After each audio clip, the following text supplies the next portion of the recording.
রাজধানীর দারুসালাম এলাকায় শাহিন নামের এক যুবককে পিটিয়ে পানিতে ফেলে হত্যার ঘটনা ঘটেছে। স্থানীয়দের অভিযোগ, পূর্ববিরোধের জেরে চোর সন্দেহে শাহিন ও তার দুই বন্ধুকে মারধর করে নদীতে ফেলে দেয় স্থানীয় ব্যবসায়ী দীপু গ্রুপের লোকজন। পরে শাহিনের মরদেহ উদ্ধার করা হয়েছে। বাকিটা জানাচ্ছেন সহকর্মী রাব্বি সিদ্দিকী।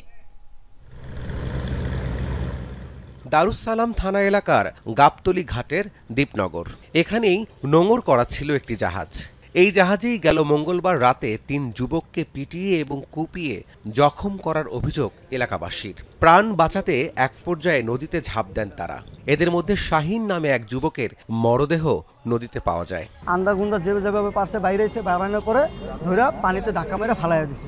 তো একজন সাঁতার জানে না, সেই লোকটা বলতেছে যে ভাই আমার বাঁচান, আমি সাঁতার জানি না। কিন্তু ওর সাথে যেই লোকটা মার খাইছে ও বলছে যে ভাই আমার একটা রশি দেন, ওই লোকটা সাঁতার জানে না, মারা যাইতেছে, রশিটা দেন, আমরা ওকে একটু উড়াই, বাঁচানোর চেষ্টা করি।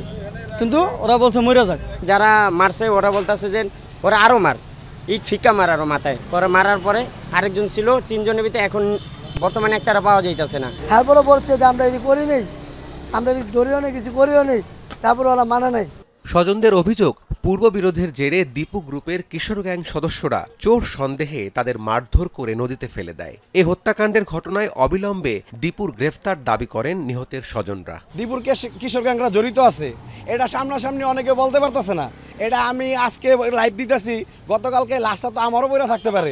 আমার বাইরে মারা হয়েছে কোনো অন্ধকার জায়গা, এমন আরো হাজারো মার মুখ খালি হয়েছে, কেউ হাত ভাঙে, কেউ পাও ভাঙে, এমন হয়। এই 1-1.5 মাস আগে মনে করেন একটা ছেলের মাইরা এই নদীতে ভাসা দিছে। পুলিশ জানায় স্বজনদের অভিযোগের ভিত্তিতে তদন্ত চলছে।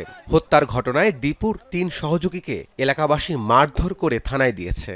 23 তারিখ দিবাগত রাত্রে 2 জনকে ছিনতাইকারী শব্দে মারধর করছে, পানিতে ফেলে দিশা পড়ে গেছে, একজন বেঁচে গেছে, পরে একজনের লাশ আজকে পাওয়া গেছে। আমরা লাশ পোস্টমর্টমে পাঠিয়েছি। স্থানীয় লোকজন কয়েকজন আটক করে দিয়েছে, আমরা যাচাই বাছাই করছি।